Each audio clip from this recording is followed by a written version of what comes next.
আসসালামু আলাইকুম প্রিয় ভাই বন্ধুরা, আশা করি সকলেই ভালো আছেন। আমাদের শরীরে বা কাপড়ে যদি নাপাকি লেগে যায় বা নাপাকি লেগে গেলে এগুলোকে আমরা কিভাবে পরিষ্কার করব বা কিভাবে আমরা পাক করব, আমরা অনেকেই আছি যে এই নিয়মগুলো জানি না ভাই। আসলে আজকের এই ভিডিওটা ওই সকল মুসলিম প্রিয় ভাইদের জন্য, ওই সকল মুসলিম বোনদের জন্য যারা কিনা শরীরে অথবা কাপড়ে যদি নাপাকি লেগে থাকে, তাহলে ওই নাপাকিটা কোন নিয়মে বা কোন সুরতে পাক করতে হয় আমরা অনেকেই আছে জানি না। তাদের জন্য আজকের এই ভিডিওটা আমি আশা করি অত্যন্ত অত্যন্ত জরুরি। এজন্য আমার প্রিয় ভাই, গুরুত্বপূর্ণ একটা বিষয় ইনশাআল্লাহ এই ছোট্ট ভিডিও থেকে ইনশাআল্লাহ জানতে পারবেন, শিখতে পারবেন। তো ভাই আসেন আমরা প্রথমত নাপাকি, এটাকে আরবিতে বলা হয় নাজাসাত, ঠিক আছে? তো নাপাকি প্রথমত দুই প্রকার, ঠিক আছে? একটা হচ্ছে গাঢ় আর একটা হচ্ছে আপনার তরল, ঠিক আছে? গাঢ়টা বলতে কোনটা বোঝায়? গাঢ় নাপাকি হচ্ছে যে আপনার যেমন পায়খানা, যেমন রক্ত, এগুলাকে এবং বমি, এগুলাকে আপনার কি বলা হয়?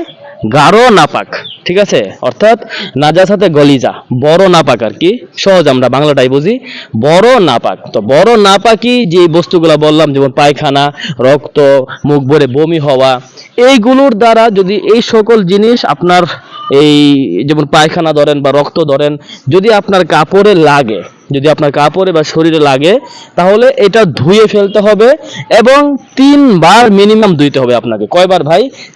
তিনবার আপনাকে ধুইতে হবে সুন্দর করে, এবং 3বারই আপনাকে নিংড়াইতে হবে। তিনবারে আপনাকে ধুয়ে তিনবারে আপনাকে নিংড়াইতে হবে। এর মধ্যে আমরা নতুন এটা কিছু অ্যাড করে থাকি অনেক মুসলিম ভাই বোনেরা, যে 3বার মনে হয় বিসমিল্লাহ বলে কি এই আপনার নিংড়াইতে হয় না। এটা শর্ত না, এটা জরুরিও না, আর এমন কোথাও নাইও, ঠিক আছে? আপনারা চাইলে করতে পারেন, কিন্তু করতেই যে হবে একেবারে আবশ্যক এরকম কোনো কথা না। তো আমরা 3বার আমাদের যদি শরীরে নাপাকি, বড় নাপাকি বলতে যেমন পায়খানা এবং আপনার এই আপনার কি বলে এই রক্ত বা বমি, এইগুলো যদি আপনার কাপড়ে বা শরীরে লেগে থাকে, তাহলে এইগুলোকে 3বার ধুয়ে 3বার নিংড়িয়ে, অর্থাৎ এই পায়খানার যে ছাপ অথবা রক্তের যে রংটা এই আর বমির যে একটা আবরণটা, এটা যেন চলে যায়, ঠিক আছে? আশা করি 3বার ধোয়ার ফলে এগুলো চলে যায়।